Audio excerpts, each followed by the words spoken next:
Everyone welcome to my channel Tiwari sons टेक्नोलोजिजमा आज हामी बेसिक लर्निङको पहिलो भिडियो लिएर आएको छु। आउनु सुरु गर्नुहोस्।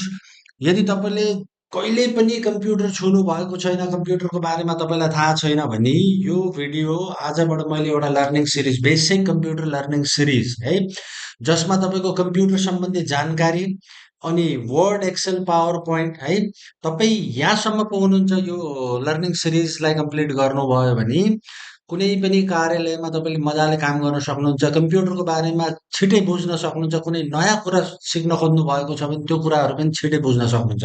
एउटा बेस बनाउने छौँ हामी है। आउनुहोस्, अब यो कम्प्युटर अन भइसकेपछिको स्क्रिन यस्तो आउँछ है। यो स्क्रिनलाई हामीले डेस्कटप स्क्रिन भनिन्छ है। यो स्क्रिन जुन तपाईँले देख्नु भएको छ, यो स्क्रिनलाई यो यहाँदेखि यहाँसम्म पुरै पुरै स्क्रिनलाई डेस्कटप स्क्रिन भनिन्छ, डेस्कटप भनिन्छ है। अनि यो डेस्कटपमा भएका यिनी एप जस्ता यिनी आइकनहरू देख्नुहोस्, यिनलाई आइकन नै भनिन्छ है। यिनी एप कुनै पनि एप छन् अथवा चाहिँ कुनै फाइल छ, यिनी कुराहरू बुझ्नुहुन्छ तपाईँले। एप भनेको के हो, फाइल भनेको के हो, यिनीहरूलाई आइकन भनिन्छ है। प्रत्येकलाई आइकन भनिन्छ है। अनि यहाँ तल तपाईँले देख्नु भएको छ यो बार, यो तलको यो सेतो बार यहाँ वारीदेखि पारीसम्मकोलाई, त्यसलाई टास्क बार भनिन्छ। किन टास्क बार भनिन्छ त्यो पनि तपाईँले सिक्नु नै छ है। अनि यहाँ सर्च भनेर लेखिएको छ भने यसलाई सर्च बार भनिन्छ, यहाँदेखि यहाँसम्मकालाई है, यसलाई सर्च बार भनिन्छ। अब अब यो त भयो हाम्रो अ, सानो अनि बिगिनिङको जानकारी है। अब हामी मानौ यो कम्प्युटरको बारेमा हामीलाई इन्फर्मेसन लिनु छ, कति जिबी ऱ्याम छ, कुन प्रोसेसर छ, कुन ब्रान्ड हो, कुन मोडल हो होइन। त्यो बारे जानकारी लिनको लागि हामी सबैभन्दा पहिला आफ्नो किबोर्डको विन्डोज की थिच्छौँ। विन्डोज की भनेको सबैभन्दा तल लेफ्ट ह्यान्ड साइडमा तपाईँले देख्नुहुन्छ चारवटा बक्स जस्तो कि यस्तै यस्तै देखिने की, यस्तै की है, विन्डो की। त्यसलाई छ्याप्नुहोस्, त्यसलाई छ्यापेर राख्नुहोस् अनि आर कीलाई च्याप्नुहोस् अनि दुईटैलाई छोडिदिनुहोस्। यस्तो आउँछ रन भन्ने बक्स आउँछ, यहाँ रन विन्डो आउँछ है। यसमा तपाईँले टाइप गर्नुपर्ने छ एमएस इन्फो 32, हेर्नुहोस् है, एमएस इन्फो 32 टाइप गरेर ओके गरिदिनु भयो भने तपाईँले यहाँ सबै आफ्नो सिस्टमको बारेमा जानकारी पाउनुहुनेछ। अब यहाँ हेर्नु, सिस्टम समरी भनेको छ, यहाँ OS name Microsoft windows 11 pro होइन, भर्जन यो छ। अनि ओएस म्यानुफ्याक्चरर माइक्रोसफ्ट कर्पोरेसन हो, अफकोर्स माइक्रोसफ्टले बनाएको हुन्छ विन्डोज होइन।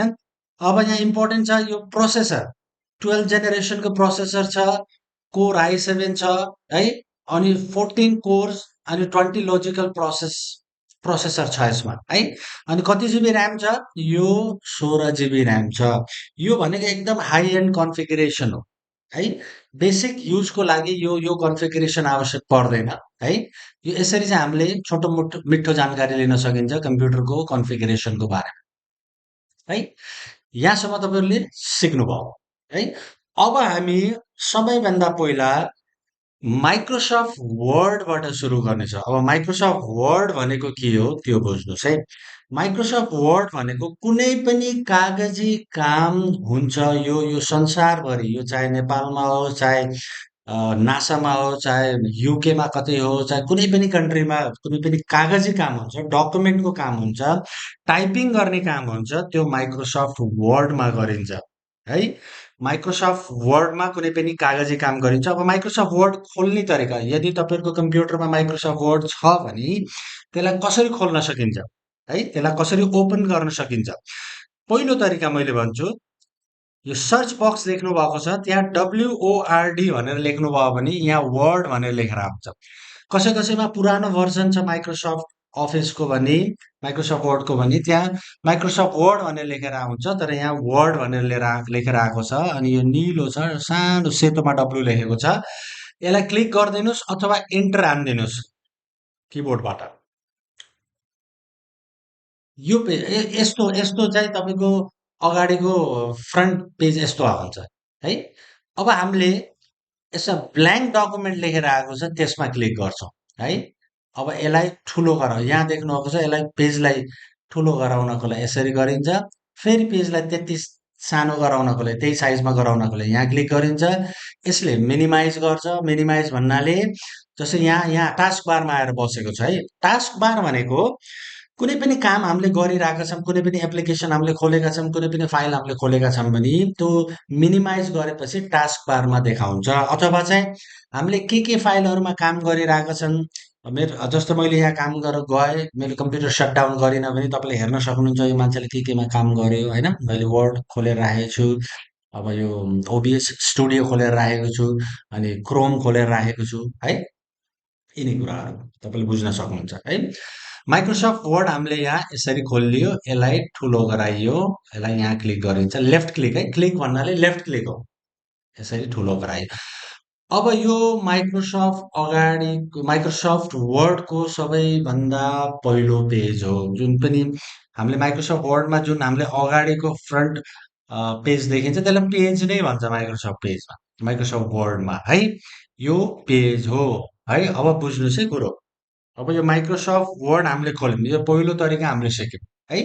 अब यसलाई मैले क्लोज गर्छु। यहाँ माथि देखिएछ नि एक्स, यसलाई हामीले क्लोज गरिन्छ है। यसलाई क्लिक गरेपछि यो क्लोज हो माइक्रोसफ्ट वर्ड है। अब अर्को तरिका माइक्रोसफ्ट वर्ड खोल्ने, हामीले फेरि किबोर्डमा त्यो विन्डो की, त्यो चारवटा बक्स भएको कि, अनि आर क्लिक गर्छौँ, अनि विन वर्ड लेखिन्छ, अनि ओके हान्छौँ। त्यस्तै आउँछ। अब हामीले पहिलो तरिका थाहा भएपछि दोस्रो किन थाहा पाउने होइन। कहिलेकाहीँ सर्च बक्सले काम गरेन अथवा टास्क बार हराएको छ, सर्च बार देखिएको छैन भने तपाईँले अर्को तरिका अप्नाउन सक्नुहुन्छ, विन्डोज आर गरेर है। यो त भयो दोस्रो तरिका, हामीलाई थाहा भयो। अब हामी तेस्रो तरिकातिर जान्छौँ। तेस्रो तरिकाको लागि सबैभन्दा पहिला तपाईँ यो डेस्कटप स्क्रिनमा देख्नुहुन्छ कतै पनि खाली ठाउँमा राइट क्लिक गर्नु आफ्नो माउसले, अथवा ल्यापटप प्रयोग गर्नुहुन्छ भने टच प्याडले राइट क्लिक गरेपछि यस्तो आउँछ। अनि आफ्नो माउस कर्सर, कर्सर भन्छ है, मैले जे शब्दहरू प्रयोग गर्छु त्यसलाई ध्यानले सुन्नु होला। यो माउस एरो देखाएको छ नि, यो तीर जस्तो, यसलाई कर्सर भन्छ। यो कर्सरलाई न्यूमा लिएर आउनुहोस्। न्यूमा लिएर छोडिदिएपछि यस्तो आउँछ। यहाँ आस्ते यहाँ लिएर आउनुहोस्, यसरी ल्याएर माइक्रोसफ्ट वर्ड डकुमेन्ट भनेछ त्यहाँ क्लिक गर्नुहोस्। एउटा माइक्रोसफ्ट वर्डको फाइल बनाइदियो यहाँले। अब हामीले यसलाई डबल क्लिक गरेर खोल्न सकिन्छ, अथवा यो फाइललाई हामीले राइट क्लिक गरेर ओपन गरेपछि पनि खोल्न सकिन्छ। एकदम बेसिकबाट गएको छु है म। जस्तै मैले यो एक्सपेक्ट गरेको छु कि तपाईँहरूलाई कम्प्युटर बिल्कुल पनि आउँदैन, वर्ड एक्सेल खोल्ने तरिका पनि आउँदैन, त्यहाँबाट मैले सिकाइरहेको छु है। अब यो भयो हाम्रो तेस्रो तरिका माइक्रोसफ्ट वर्ड कसरी खोल्ने है। अब यहाँसम्म त हामीले थाहा पाइयो। अब हेर्नु, माइक्रोसफ्ट वर्ड खोलिसकेपछि यो माथिको जुन लाइन देख्नुहुन्छ यो बार, यसलाई टाइटल बार भनिन्छ। किन टाइटल बार भनिन्छ त्यो पनि तपाईँले जान्नु नै छ आस्ते आस्ते है। अनि यहाँ तपाईँले फाइल देख्नुभएको छ, होम देख्नुभएको छ, इन्सर्ट, ड्र, डिजाइन, लेआउट, अलग अलग भर्जनमा, कुनै कुनै भर्जनमा यिनी नहोला होइन, कुनै कुनै नहोला होइन। तर यिनी माथि जो फाइल सबैमा हुन्छ, होम हुन्छ, इन्सर्ट हुन्छ, ड्र नहोला, डिजाइन हुन्छ, लेआउट हुन्छ है। यिनलाई ट्याब भनिन्छ है। यो कुरा याद राख्नु होला, यिनीहरूलाई ट्याब भनिन्छ।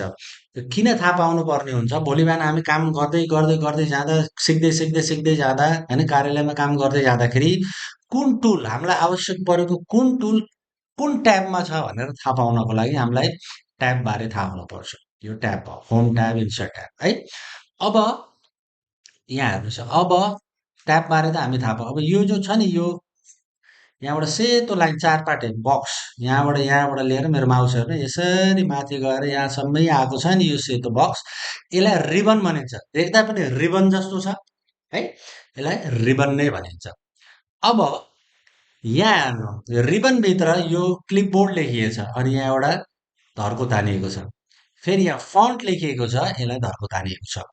यो प्याराग्राफ लेखिएको छ, यहाँ धर्को तानिएको छुट्याइएको छ। भनेपछि यसलाई के भनिन्छ, यो क्लिपबोर्ड ग्रुप हो है, यो फन्ट ग्रुप हो, यो प्याराग्राफ ग्रुप हो, यो स्टाइल ग्रुप हो, यो एडिटिङ ग्रुप हो, त्यस्तै गरेर भोइस ग्रुप हो। फेरि एकचोटि भन्दैछु मैले, अलग-अलग माइक्रोसफ्ट अफिसको भर्जन, अलग-अलग माइक्रोसफ्ट वर्डको भर्जनमा अलग-अलग देखिने गर्छ। त्यति साह्रै फरक हुँदैन, तर अलिअलि डिफरेन्ट हुन्छ है। फेरि तपाईँले भन्नुहोला मेरोमा त यो देखाउँदैन। हुनसक्छ तपाईँको 2007 हुनसक्यो, 2010 हुनसक्यो माइक्रोसफ्ट अफिस भर्जन है। मेरोमा 365 छ, लेटेस्ट भर्जन छ है। 365 2001 अफिस 2001 बराबर है। Latest version. अब यहाँसम्म तपाईँले बुझ्नुभयो है। अब यहाँ जुन देख्नु भएको छ यो तल छ यो पेज 101 1 लेखेको छ जिरो वर्ड हामीले कुनै पनि वर्डहरू लेखिएको छैन त्यही भएर जिरो लेखिएको छ कुन भाषामा लेखिएको छ यहाँ देखाउँछ है। अब यहाँ यो अगाडिको जो पान्ना जस्तो देखिएको छ नि सेतो यसलाई पेज नै भनिन्छ। यो कुरा याद राख्नु होला है। एक्सेलमा अलग भनिन्छ त अगाडि देखिने चिज कुरालाई पावर पोइन्टमा अलग भनिन्छ भने वर्डमा पनि अलग पेज भनिन्छ है।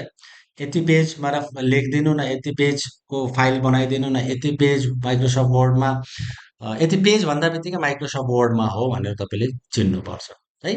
अनि यहाँ तलकोलाई स्ट्याटस बार भनिन्छ। स्ट्याटस बार किन भनिन्छ भने कुन पेजमा छु अहिले, अहिले विद्यमान अवस्था के छ पेजको, कति पेजमा छु म, कतिवटा वर्ड मैले लेखेँ यहाँ मानौ मैले यहाँ लेखेँ। अब यहाँ हेर्नु वर्डमा 1 भनेर देखाएको छ, मैले यहाँ राम लेखेँ, एउटा वर्ड लेखेँ राम भनेर लेखेँ, इज लेखेँ मैले मान्नु यहाँ है। इज भने यहाँ दुईटा वर्ड देखायो है। यसले स्ट्याटस विद्यमान अवस्था बताइरहेको छ है। अनि पेजलाई यो पेजलाई तपाईँले अलिकति जुम गर्नु छ भने तपाईँ यहाँ जानुहुन्छ, यसरी जुम गर्नुहुन्छ, यहाँ तल हेर्नुहोस् है। अनि जुम आउट गर्नु छ भने यहाँ आउनुहुन्छ। डिफल्ट 100मा राखेको राम्रो है। यो 100मा आयो जुम। आशा गर्दछु यहाँसम्म तपाईँले भिडियो इन्जोय गर्नुभयो है, कुराहरू सिक्नुभयो। यहाँबाट हाम्रो बेसिक लर्निङ सुरु हुन्छ है। कुनै पनि क्वेसन्सहरू छ मैले पढाए मध्येमा, मैले सिकाए मध्येमा है, तपाईँले मलाई कमेन्ट गर्न सक्नुहुन्छ। यसरी चाहिँ हामीले अगाडि पनि अरू अरू भिडियो लिएर आउँछौँ है। हस् त अहिलेको लागि यति नै। हाम्रो च्यानल तिवारी सन्स भिजिट गरिराख्नुहोस्। नयाँ नयाँ लर्निङ भिडियोजहरू आइरहेको छ, टेक्निकल भिडियोजहरू आइरहेको छ। तपाईँले सिक्नुहोस्, तपाईँ नभए तपाईँको भाइ बहिनीलाई सिकाउनुहोस्, छोराछोरी हुनुहुन्छ उहाँलाई सिकाउनुहोस्। लर्निङ सिरिज हो यो है। यसलाई तपाईँले कम्प्लिटली फ्री अफ कस्ट, यसको पैसा लाग्दैन है। बेसिक लर्निङको लागि तपाईँले 4-5 हजार रुपियाँ दिनुपर्ने हुन्छ भने यहाँ तपाईँले केही दिनु पर्दैन। बस भिजिट गर्नुहोस्, सिक्नुहोस्। अझै धेरै सिक्न परेछ भने तपाईँ हाम्रो वामी टक्सार बजारमा तिवारी कम्प्युटर छ, उहाँ हामीले बेसिक कोर्सहरू पनि गराउँछौँ, डिप्लोमा कोर्सहरू पनि गराउँछौँ, एडभान्स कोर्सहरू पनि गराउँछौँ। तपाईँको कम्प्युटर बिग्रिएको छ अथवा प्रिन्टर बिग्रिएको छ, फोन बिग्रिएको छ अथवा नयाँ किन्नु छ भने पनि हामीले त्यो सप्लाई पनि गर्छौँ। हस् त अहिलेको लागि धन्यवाद। By by.